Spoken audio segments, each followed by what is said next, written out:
Yo, Riccardo, what's happening, brother? Thank you again for taking the time today to chat a little bit about your life, your fitness, your relationships, everything. Yeah, thank you so much for joining me today. Thank you for thinking of me to jump into the podcast. I have to say thank you to Tui for showing me, but it is absolutely my pleasure. I love Yeah. these kind of things and I love to share with like-minded people. So pleasure is all mine to be here today. Amazing, dude. Like, I know we haven't really chatted like this before. We've only just been like over social media.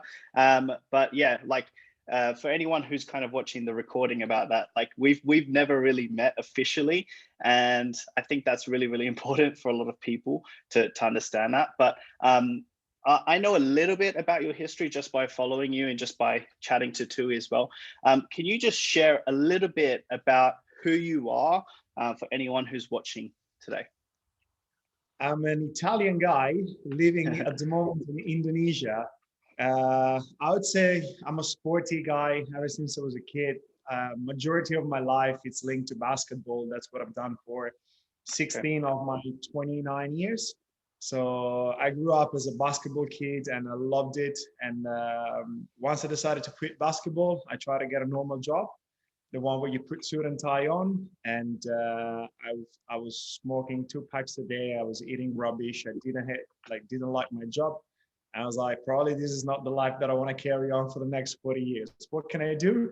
Packed a bag, had $2,000 in my account, and I figured it out. And now I've been around for like 4 or 5 years. Just been into fitness the whole time, probably a little bit more. Just been into fitness the whole time again. So yeah, I've tried a normal life. It didn't fit me well. And then through some struggles and tries, I've managed to now pretty much build what I actually enjoy to do morning till evening. That's amazing, dude. I want to go into the specifics of that, starting with the fitness element, right? So you mentioned you're doing that. You played a lot of basketball for many, many years. Tell us a little bit about, I guess, more about the basketball in the past and where you are now in regards to fitness and where you kind of see yourself in the future. Yeah. So I started basketball when I was, I think, 6 years old. Around that age, I was doing a little bit of everything. So I was really lucky that on the weekend, mom would take us to ski. And then I would play soccer with my friends because in Italy, if you don't play soccer, you basically don't make friends when you're young. I like basketball better. So then I would play basketball on the side. So I've always been like a really sporty guy. And things with basketball started with, just like a post-school activity, up until the point where things started to become a little bit more serious. I got scouted from the best team in Italy. So they brought me in, and that's where I did all my junior team. And then I eventually ended up playing for like first league, second and third for the national team. And I don't know, like I've always really enjoyed training. Like, I don't know, it's always been a part of my life. Like I never had to, some kids, like parents force them to go training. The opposite, like, no, you have to go to sport. It's like, for me, it was the other way around. Like I had to force my, I was like, please let me stay 10 minutes more. So I always train with like the older group and just try to train, 2 or 3 times a day because I've always enjoyed it. Like I remember in summertime when I was like 9, 10 years old that I knew that I had to go run to maintain some sort of like physical shape, even though they don't give you like athletic workouts when you're 8. They tell you go on holiday, I'll see you when you're back. But I knew like instinctively, and he was like, no, I still need to be in shape. And then I was like, Mom, please take me to the course so I can shoot a little bit. And she would take me there. So I've always had this passion for training. Like it's never been something that I felt like I had to do. I've always enjoyed to do it. And then it carried on with all the things that I've decided to do after basketball, which most of it is CrossFit. It was like a really random way how I ended up into CrossFit, and it's been now for 6 years of CrossFit, and just recently it's Ironman. And I'm always open to things. So whenever I find something that is cool, I'm like, all right, cool, I like that, let's train for it. And I jump into things. Like I'm really open-minded when it comes to fitness. I'm not just like it's either that or, I really like to try and experiment a little bit. Yep. So you've got a huge history in basketball. Now you're doing CrossFit. I know for a fact that you're training for something in particular right now. What's that? I'm training for the 70.3 Ironman in Lombok in July, hoping that it's still gonna be on. Okay, yeah. Do you see yourself doing CrossFit in the future, or is it evolved to something else, or is it going to, still be trial and error? I think I will keep on doing CrossFit just because I really believe in the method. Like, of course, then you can adjust it, because CrossFit can range from the old lady that comes to the gym because she wants to move to the CrossFit games. Everything in between is still considered CrossFit. Yep. So what I've done now for most of my time, ever since I started to create a good base of fitness, it was towards more the CrossFit side of like the game side of things. Because I've enjoyed doing competition. We did like a sanctioned event with the Italian team in London. We did like few big competition in Bali and things like that. So the CrossFit for me was like really revolving around also the competition side of it. While now I do it more for like keep on staying healthy. So maybe my goal has changed in terms of like, I don't really need to compete at sanctioned event and things like that, even though like once you're competitive, you're competitive. Like I'm not training for the Open, but I know that when the Open comes, I'm still going to smash myself because I want to prove that I can still do things. But, eventually it turns into something that is a little bit different. So for example, what I've changed now into my training is that it's like, all right, what do I need to do now? The Ironman. Okay. Can I do as much CrossFit as I used to do before? No. Okay. So we need to take these down a little bit. And then we need to prioritize some elements of it. So for me, some sort of elemental, I still do my weightlifting because I think it's really important for me to develop like that power element, to do my powerlifting, but maybe I take it a little bit easier on some specific workout. For example, I don't spend as much time on the transition of the dumbbells because it's not as important for me at the moment. But rather than spend so much time in that conditioning, I'd rather have an extra run because I know that's what I need more for my Ironman. So still to be in, but maybe into a different form. Well, that's a really good point, actually. That the something that we teach within what we do as well is the 3 pillars of fitness, which is health, physique, and performance. And what we try and do is help people identify where they are right now, where they want to be, and what their biggest challenges are. It sounds like to me, correct me if I'm wrong, it sounds like a lot of your priority is in the performance aspect, maybe overlapped with health right now. Is that right? Yeah. Absolutely. Like I usually tell my clients, like the training is just a showcase of your life's like habits. Like if for 23 hours of the day, you sleep enough, you eat enough and everything, your training just showcase those abilities, but you can't overtrain if you suck for 23 hours a day and pretending that hour to just wipe off all the things you've done before. So for me, what I do now is just like the reason why I can train 2-3 times a day is just a showcase of what I do in the other hour of my day. And for me, it's all about, just being as healthy as I can because you can't train as much if you're not healthy. And then being able to perform to a certain level because I have some times in mind and some things in mind that I want to achieve. So I need also the performance side. And then if the physique comes with it, it's just a plus. But I've never trained for the abs. If they come, we haven't had them much. But if one day they show up, that's just like just a plus. It's a bonus. It's a bonus, right? Yeah. I'm just happy. Amazing. Yeah. I really love everything you're mentioning about fitness. I want to touch up on relationships in general as well. Like this could do with friends, family, and partner. Do you want to tell us a little bit about where you are with your relationship with Tui? First of all, we'll start with Tui. Oh, Tui is amazing. It's honestly the best relationship I could have. So Tui is my fiance.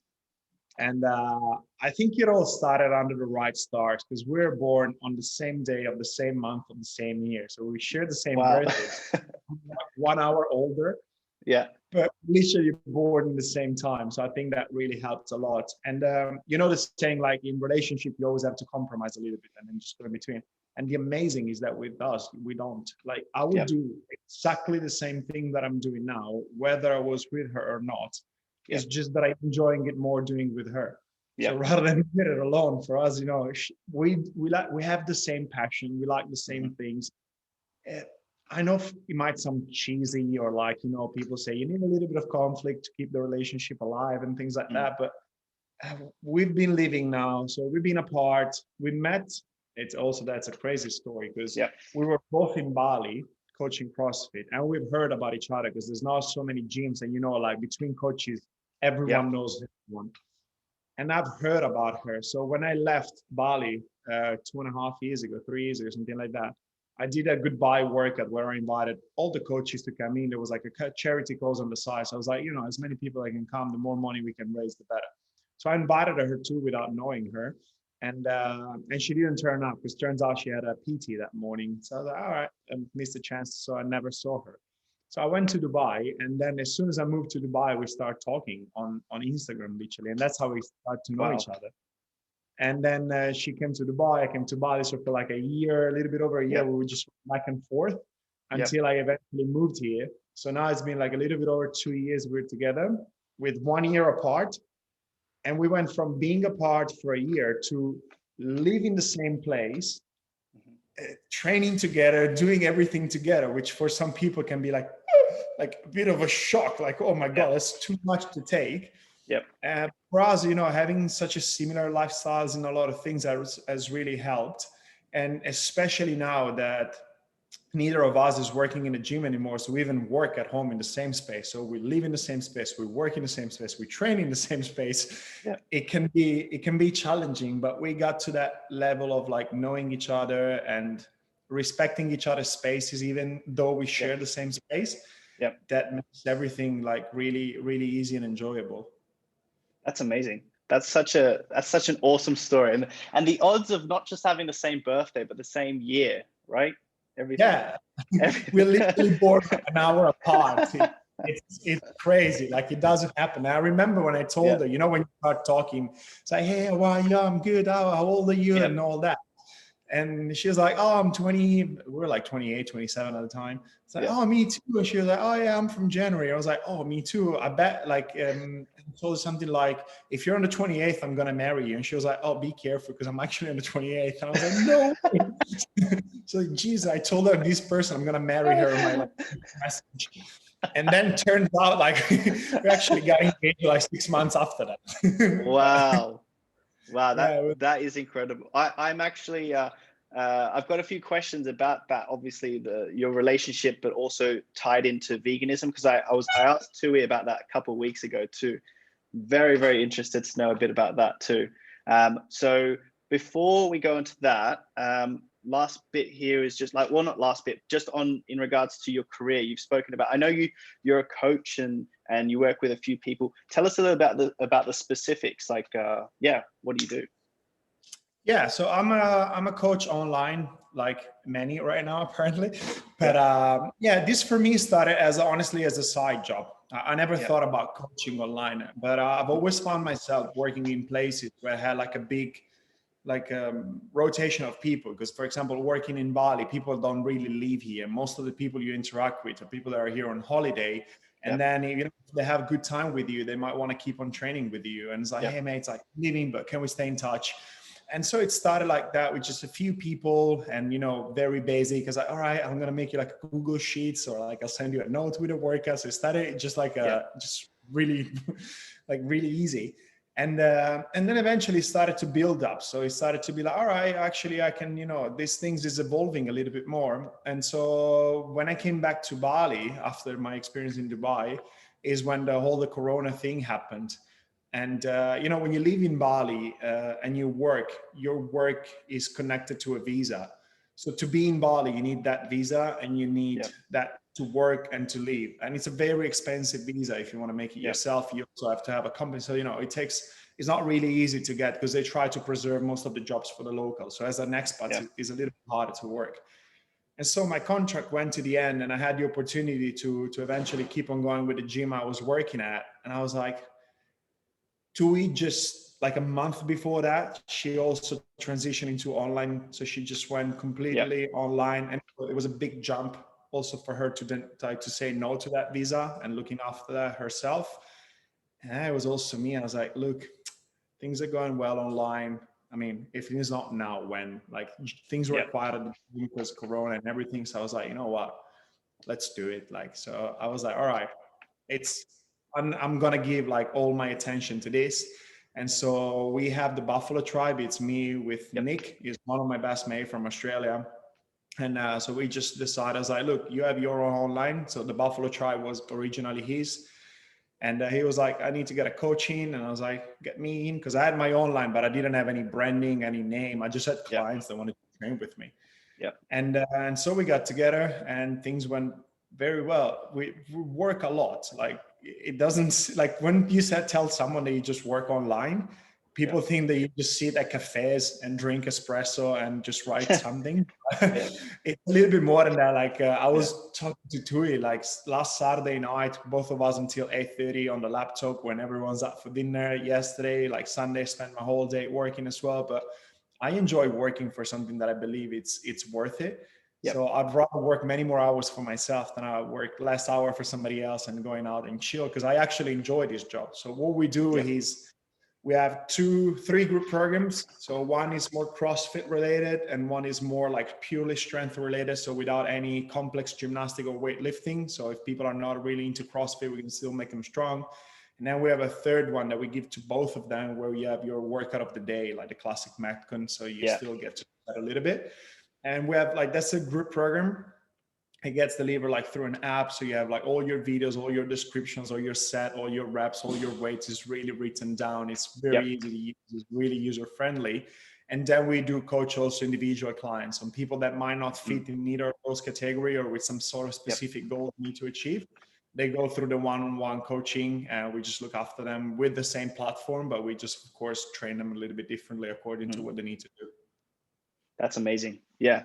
That's very, very similar to what we do, but obviously it's a little bit more CrossFit orientated and we don't have any WODs or Metcons or anything like that, but that sounds amazing. Thank you. I have, so we've got like, I touched up on a little bit of fitness, a little bit on relationships, a little bit on your career. One thing that, I guess you thought I was going to bring up at some point is veganism, because what we do specifically is work, help people with their health, physique and performance, but also tie it into a vegan lifestyle. Now, I spoke to Tui a couple of weeks back and we had a really interesting conversation about when you guys met and the whole discussion around veganism. What's your background with veganism and where are you with that?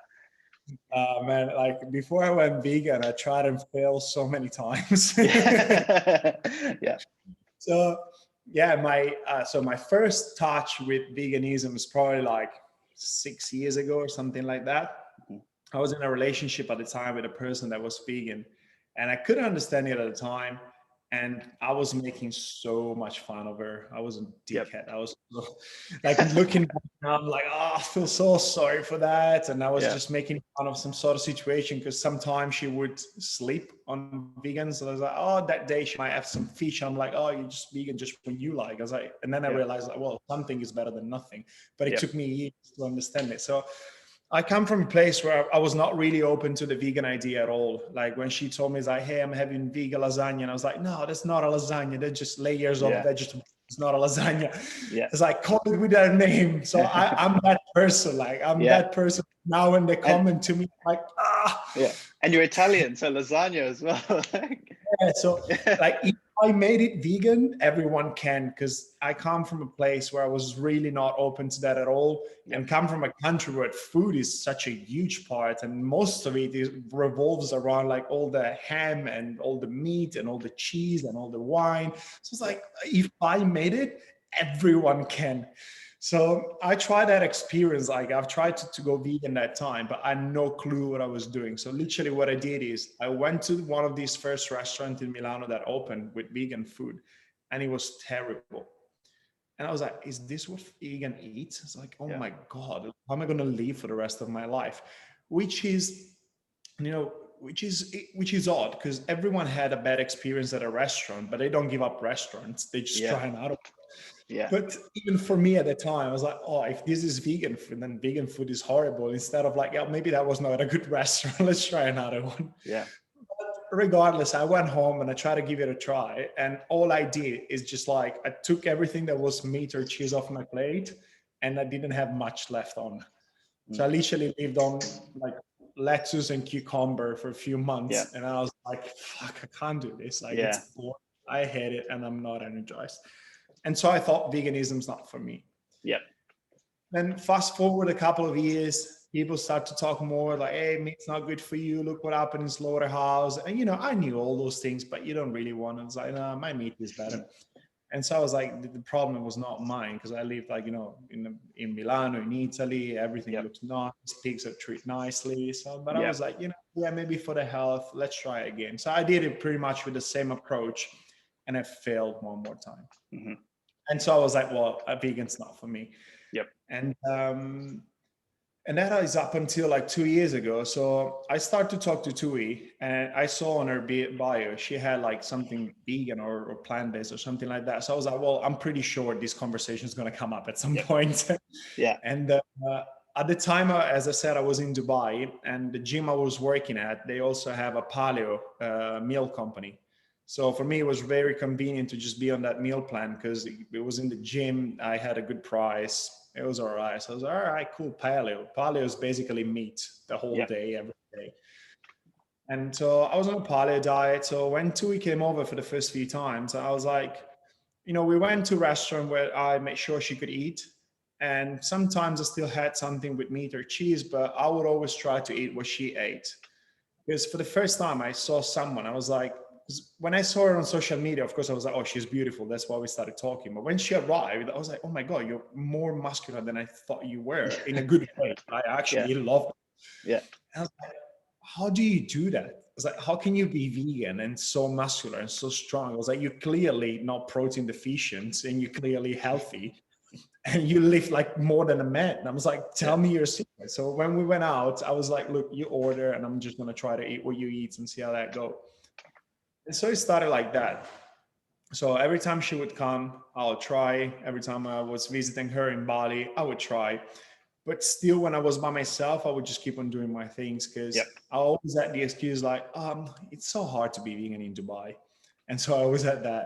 I was like, that's my excuse. When I moved to Bali, I'll be vegan. But But then one day she went to Bali, and we went to this restaurant, and they had like a meal plan. It was like, look, this is the last day. They had this promotion. If you sign up, it's like 40% off the deal. So it was the same price that I was paying for my paleo, but I had like 2 extra snacks and all of that. And I was like, all right. So my last excuse now fell down. I found someone that can be fit and strong being vegan.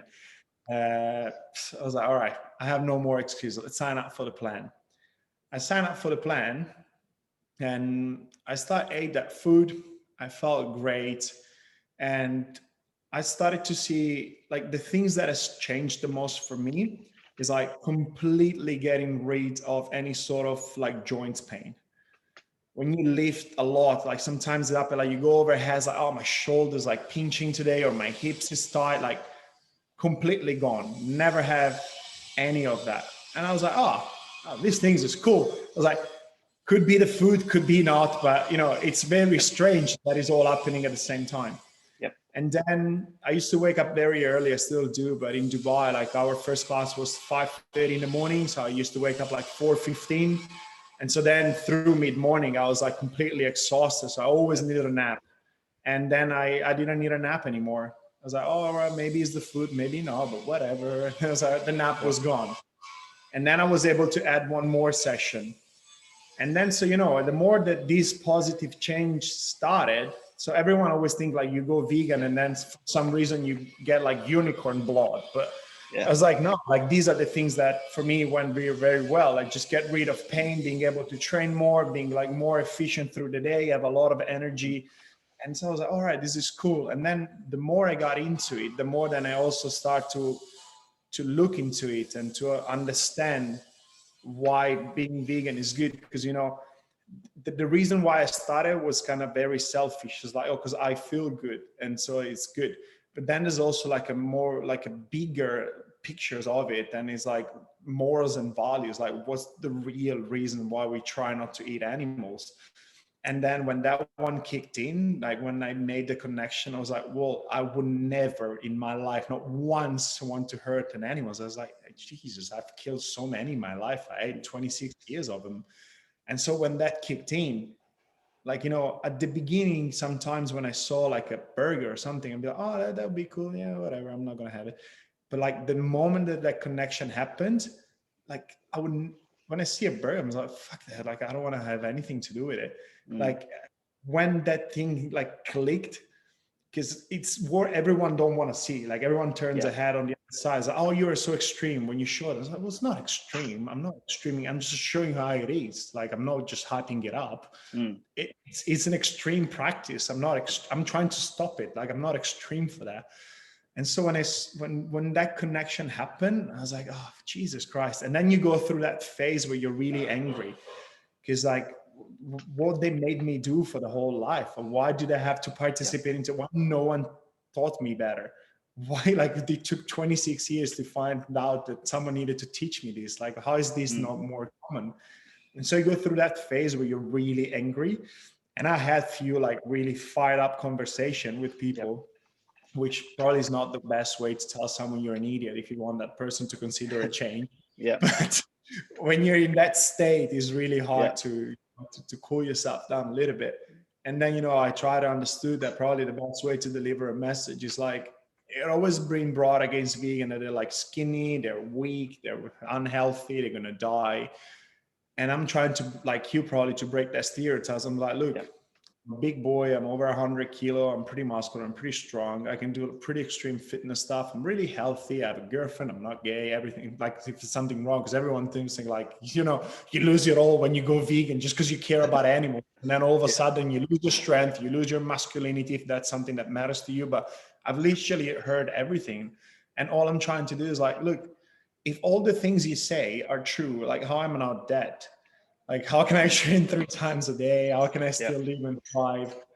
And I think like now is such an easy moment to go plant-based because there's so many alternatives. So I was having this conversation with a friend a few days ago, and it was talking about cheese. And I was like, look, you can have many others of them. Like, it just doesn't come from a tit, it just come from cashew, which if you think about it, it's actually better. And I was like, when you can find the same texture and like and taste and all of that, like at that point it's just literally your choice to keep on choosing something that it's bad for that animal, for the environment and all of that, because you can have the same but it's just better.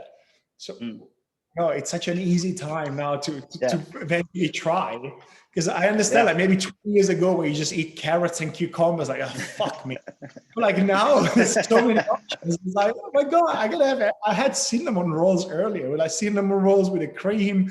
It was amazing. I had that a Mexican burrito for lunch with like plant meat. It's awesome. And so, now it's, I'm just, now that I have that deep reason of why it's good for you to go plant-based, it's not just, it's a set of values, it's not a diet, it's like a set of values and morals you live with. And then of course it affects many aspects of your lives. And the more it evolves, the more you start to be a little bit more aware of things. So like I always now go with my bottle because I don't want to buy plastic anymore.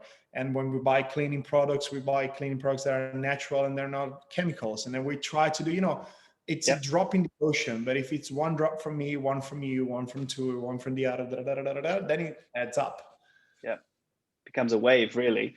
That's It's like you said, it's a philosophy, right? It's I was very similar to you I think from what I understood at the beginning, going vegan was like a lot to do with health reasons. For me, it was environmental, right? Environment, like I could kind of see what was happening to the environment. And I said, I gave myself this challenge of, I'm going to go vegan for 1 month and see how it goes. And then similar to you, I actually had I had a lower back issue, and that kind of just went away. And I had like all these other positive health benefits.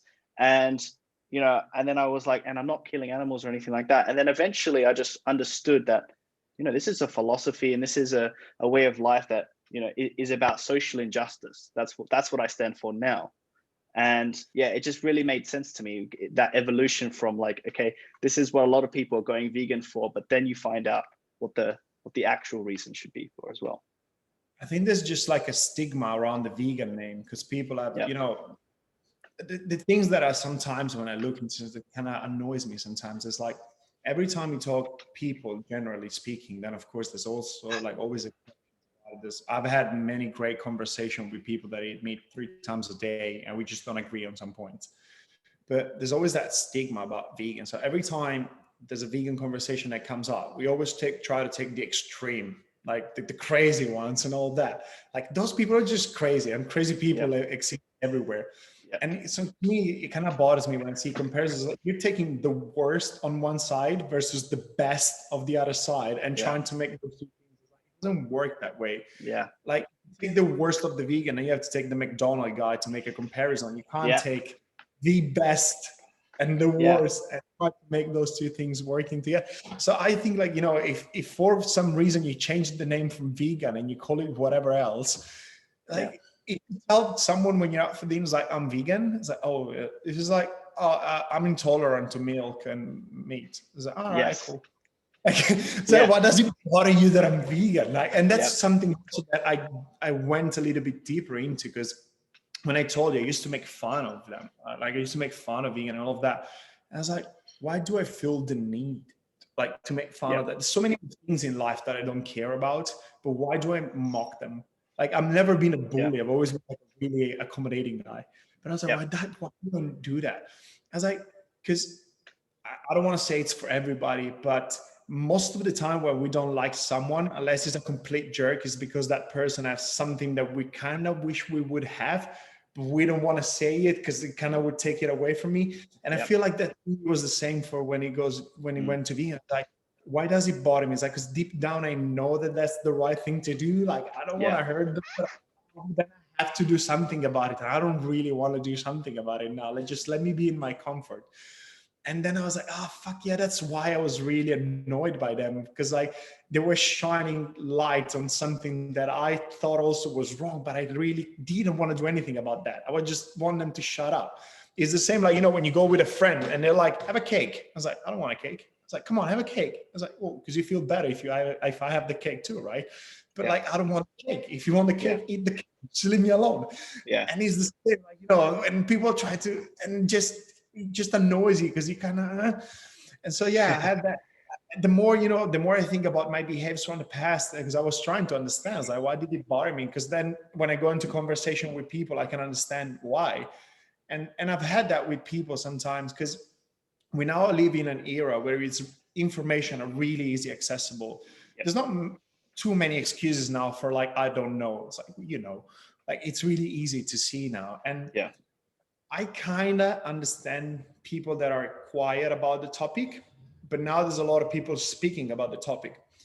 And I try to have this conversation with some people I usually never start arguments or conversation. It's always someone coming and ask me. I never go and comment on people. If I say steak or what, I never not once done it, because I don't want to be that guy that go and comment on stuff. So every time a conversation starts, it's because someone comes and asks me.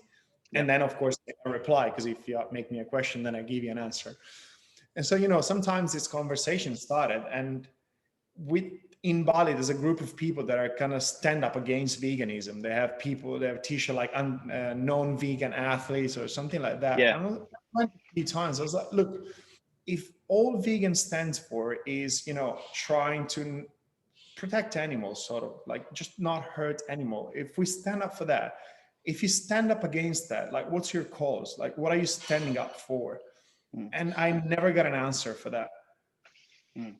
Like, if you argue so much against veganism, what's your battle? Like, why does it bother you that people stop eating meat? You don't have a farm, you don't have a meat company, you don't have a dairy company, so you don't have any financial into that. There's no economical problem for you if people decide to eat meat. Why do you feel the need to stand up for that? So why, if you stand up for something, what is that something you're standing up for? And I have never got an answer. Every time I get to that point, it's like, oh yeah, so you're success, fuck off. And then people walk out. Yeah. It's what you said before, really. Yeah, it's like making yourself feel better about your choices. I think that's what, I'm very similar to you in the sense that in the past, I kind of made fun of vegans, and I had all this kind of, I guess, not anti-vegan to that point, but I was very much, you know, I wanted people to understand that it's better to not be vegan than to be vegan. But yeah, it's a very interesting thing that you bring up there. Yeah. Yeah, like I've had like really good conversation even with people that they're like, look, I eat meat. I don't care. It's not my problem. And then, you know, sometimes they were like, yeah, but I buy like, it's really hard for me to buy vegan food. I was like, well, you live in a, like, you know, big city center. You just text me with $1,000 phones. You can buy bananas probably, like, you know, Yeah. like a lot of time bring up some examples like, but what about the farmers in Africa? I'm like, they don't read my tweets. Like, that's not an issue. Like, it's not them that I'm trying to educate. Like, you know, these people live off their farming, let them farm. Yeah. What I'm trying to Yeah. tell is like, when you have the opportunity and the possibility, and if you read, like, if you see my Instagram, it means you have access to social media, to a Wi-Fi and to a smartphone. So you probably can buy vegetables as well. Like, that's the sort of people I'm trying to talk to. I'm not trying to talk to that like 60-year-old guy that lives in the country yard and has like few sheep on his backyard. That's not the audience that I'm trying to target. And I've had conversation with people, like, you know, that went deeper, and then they got to the point where they're like, look, yeah, I respect all your point. I just don't want to do it. I'm like, cool, that's all right. You know, you just told me it's not your thing. It's fine. I can tell you, I can try to talk to people like, hey, you should be working out at least once a day because it's good for you. Yeah. And then can get to like, look, I really don't give a fuck about working out, and I still want to smoke a pack a day. I was like, all right, cool. Like, I can't force you to change. Yeah. But you know, when it's just the weak excuses that I've gave to myself for so many years. Those are the ones that kind of bother me. Just tell me I don't care. Yeah. Yeah. When you want to have a conversation, and then we have a conversation, you can't get mad after that. Yeah, absolutely. I'm really interested to know how, I know veganism as a philosophy is all about, you know, the social injustice and stuff. I'm really interested in the, I guess, the plant-based side of things, and how you mentioned before, it's helped with your joints, it helped you with recovery.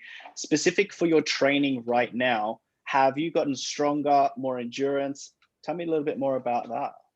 Yeah, so I've gone vegan like a year and a half ago, something like that, like fully plant-based. I haven't had anything that is not vegan in a year and a half.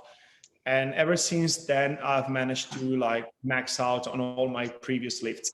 So my snatch, my clean and jerk, my split jerk, my back squat, my deadlifts. What are your bests, by the way? Personal bests for each. I'd love to know. They're not as impressive. So my snatch is 115 kilos. Wow. My clean was 140. My jerk was 150. No, 160, I think, my jerk. I need to check. Wow. I have it on Instagram. Yeah. Back squat 170, deadlift like 230 or something like that. They're not as impressive, but they're heavy for me. And so I've managed to touch up on all those lifts again, which shows me that, okay, my strength is still there. And I've done it at a lower body weight, because I used to be around 110 kilo. I'm 104. Yep. So I managed to like do all my lifts again to a lower body weight. So I was like, even then I was like, cool, I can still be strong. So that's cool. My endurance, of course, got better. And it's a mix, of course, between food and training, because that's also another topic that came up sometimes. People was like, yeah, it's not just the food, it's also the training. I was like, absolutely. You can't just change your diet, stay on the sofa all day, and all of a sudden you're going to run 2 kilometers faster. That's not going to happen. But what happened is that what the diet has done for me is that gave me the chance to train once more every day. Yeah. So that's what the diet for me has done. Because before, I honestly, I couldn't train like twice a day.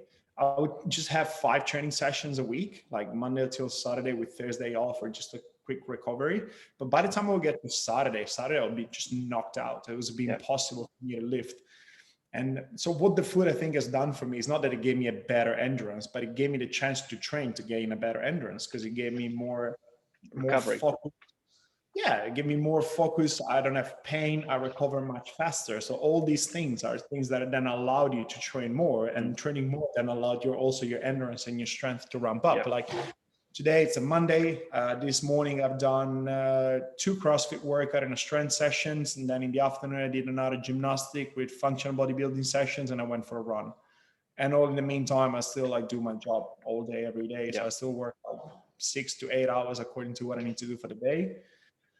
And I'm just feeling fine. Like I don't, you know, that's what I think did for me. It's not like you eat vegan and all of a sudden you lift 30 kilos more or you run faster. But if you recover better, you sleep better, you feel better, then you can train more, and that translates into better results. At Yeah. least that's what I think.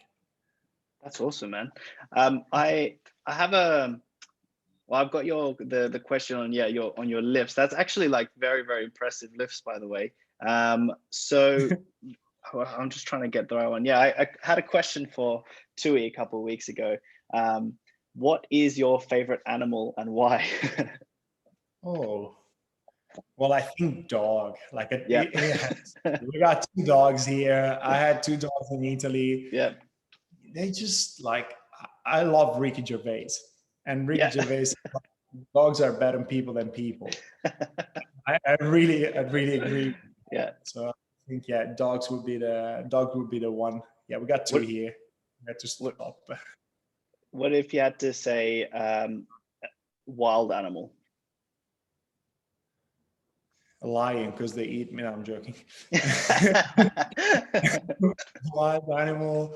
Well, a buffalo. Like my company is called the Buffalo Tribe. Yeah. So buffalo is like, it's strong, it's stubborn. Yep. The other guy that I work with is not vegan, but like buffalo eat plants as well. So that's for me a plus. I never told him that. So I will at some point. But yeah, like the buffalo is like a strong, badass, big animal. And the buffalo would be. Also, I am kind of a buffalo too. That's what I'm trying to be now. I'm trying to be an Ironman, but also with strength. Like I don't want to be a skinny Ironman guy. Yeah. I want to be like a strong, big guy running long distances. Another question along the same sort of lines. Again, I asked this one to Tui. If you could only perform one physical exercise for the rest of your life, what would it be and why? Well, probably back squat. Back squat. I think Tui said the same one. Yeah, I'm pretty sure. A very good match. Yeah. Probably back. I love squat. back squat. Yeah, I love.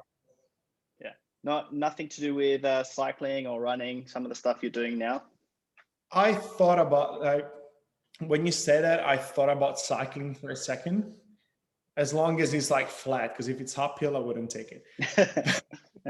No, like I'm loving cycling. It's amazing. I just go out in the morning. I put on a book, like an audio book. I've listened to like books and podcasts and stuff. It's amazing.